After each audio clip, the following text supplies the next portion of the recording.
जम्मू कश्मीर बिना पीओके के अधूरा है, भारत के माथे का मुकुट मणि है, वैसे भी पीओके पाकिस्तान के लिए एक फॉरेन टेरिटरी से अधिक कुछ नहीं है। पीओके में रह रही अवाम को एक डिग्निफाइड लाइफ से महरूम रखा जा रहा है। उन्हें मजहब के नाम पर हिंदुस्तान के खिलाफ बरगलाने और उकसाने की कोशिश पाकिस्तान के हुक्मरानों द्वारा यह बराबर की जा रही है। हाल ही में पीओके के इल्लीगल वजीर आजम अनवरुल हक ने हिंदुस्तान के खिलाफ जो जहर उगला है वह पाकिस्तान की ही साजिश का हिस्सा है। पीओके के वजीर आजम अनवरुल हक जो आज कह रहे हैं वही भारत विरोधी एजेंडा पाकिस्तान के हुक्मरानों ने जनरल जियाउल हक के जमाने से चलाया हुआ है। पीओके की जमीन का इस्तेमाल आतंकवाद का खतरनाक कारोबार चलाने में किया जा रहा है। यह बात आज मैं खुलकर कहना चाहता हूं। वहां आज भी आतंकवादियों के लिए ट्रेनिंग कैंप चलाए जा रहे हैं। सीमा से सटे हुए इलाकों में लॉन्च पैड बने हुए हैं, इसकी पक्की जानकारी है। भारत सरकार को सब पता चल रहा है।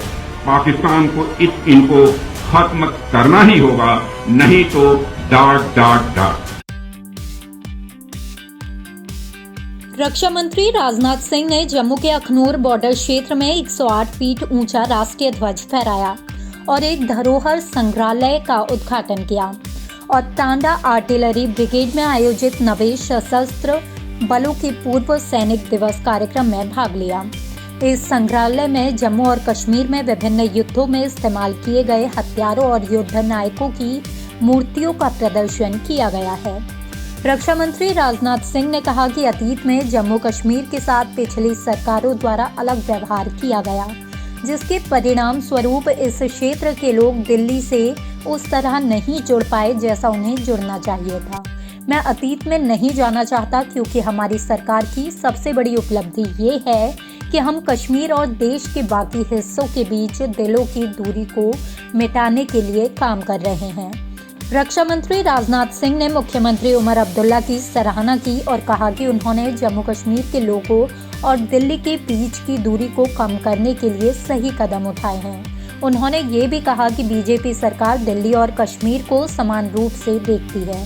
सिंह ने ये बयान टांडा आर्टिलरी ब्रिगेड में आयोजित 90 सशस्त्र बलों के पूर्व सैनिक दिवस रैली के दौरान कहा।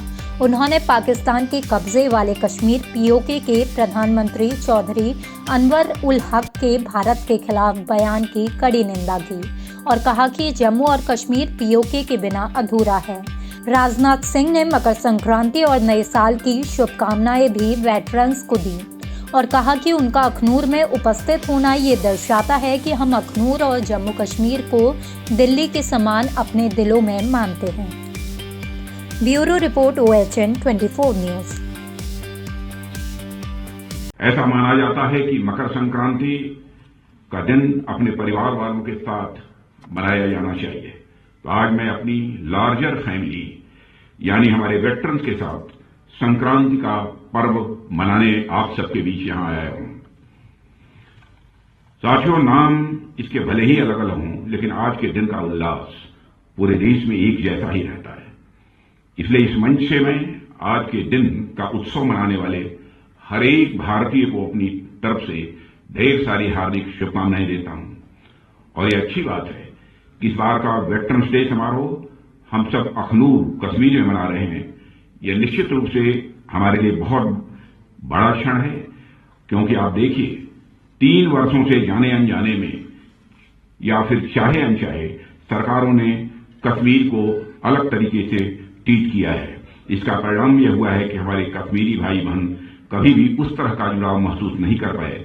मैं इतिहास के उन पन्नों को नहीं पलटना चाहता हूं, मैं बस यही कहना चाहता हूं कि वो पुराने दिन अब चले गए। अब हमारी सरकार की सबसे बड़ी प्राथमिकता है कि हमें कश्मीर और देश के बाकी हिस्सों में जो भी थोड़ी बहुत दिलों की दूरियां रही होंगी उसको मिटा देना है। और मैं उमर अब्दुल्ला साहब जो यहां के मुख्यमंत्री हैं, मैं उनको बधाई देना चाहता हूं। इस दिशा में उनके द्वारा कदम उठाए जा रहे हैं। सरकार में आने के बाद हम अपने प्रयासों को जमीनी धरातल पर लेकर आए हैं। इस हमारे लिए कश्मीर क्या है यह ज्यादा बतलाने की जरूरत नहीं है। अखनूर में वेटरन डे का मनाया जाना इस बात को साबित करता है कि हमारे दिल में जो स्थान दिल्ली का है, वही स्थान अखनूर का है, वही स्थान यह कश्मीर का है। हिमालय की तलहटी में स्थित यह क्षेत्र अपने आप में बहुत ही सुंदर जगह तो है ही, इसके साथ साथ इस स्थान का एक ऐतिहासिक महत्व भी है। कहा जाता है कि यहां की गुफाओं में पांडव अपने वनवास के दौरान रुके थे। जो जिस म्यूजियम का आज मैंने लोकार्पण किया है, उस म्यूजियम में इसे दर्शाया गया है। क्योंकि आपने देखा होगा न तो 1965 में यहां के लोगों ने पाकिस्तान का साथ दिया, न ही आतंकवाद के इस दौर में साथ दिया, बल्कि आतंकवाद से लड़ते लड़ते हमारे कई मुस्लिम भाइयों ने भी अपनी शहादत दी है। मोहम्मद उस्मान को भी मैं नहीं भूल सकता। पहले ऐसे मुस्लिम व सैनिक थे जिन्होंने देश की सीमाओं की सुरक्षा के लिए अपना बलिदान दिया था। पाकिस्तान अपनी तरफ से पूरी ताकत झोंकता है कैसे भारत को डिस्टेबलाइज किया जाए। इसके बावजूद पाकिस्तान ने आज तक आतंकवाद का दामन नहीं छोड़ा है। आज भी 80% से अधिक आतंकवादी पाकिस्तान से ही भारत में आते हैं। सीमा पार से जारी आतंकवाद 1965 में ही समाप्त हो गया होता यदि तत्कालीन सरकार ने जंग के मैदान में मिली कई स्ट्रेटेजिक एडवांटेज को बातचीत की मेज पर स्ट्रेटेजिक एडवांटेज में न बदल दिया होता। स्ट्रेटेजिक एडवांटेज हमको मिली थी, लेकिन बातचीत की मेज पर स्ट्रेटेजिक एडवांटेज में हम नहीं बदल पाए। यह आरोप नहीं है, जो हुआ उसके पीछे उस समय उनकी कुछ सोच रही होगी, उसकी चर्चा मैं यहां पर नहीं करना चाहता।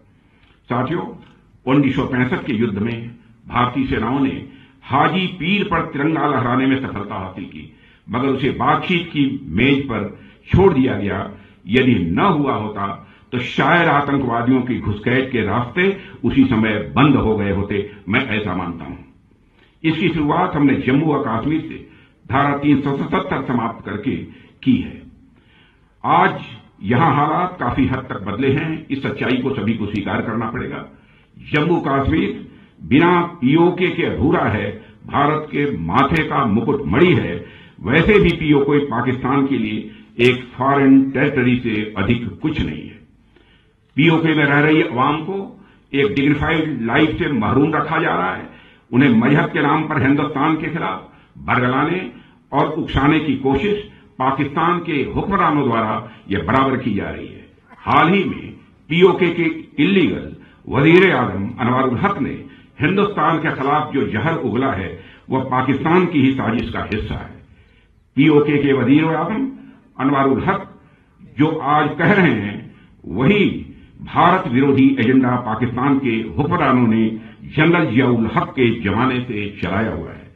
पीओके की जमीन का इस्तेमाल आतंकवाद का खतरनाक कारोबार चलाने में किया जा रहा है। यह बात आज मैं खुलकर कहना चाहता हूं। वहां आज भी आतंकवादियों के लिए ट्रेनिंग कैंप चलाए जा रहे हैं।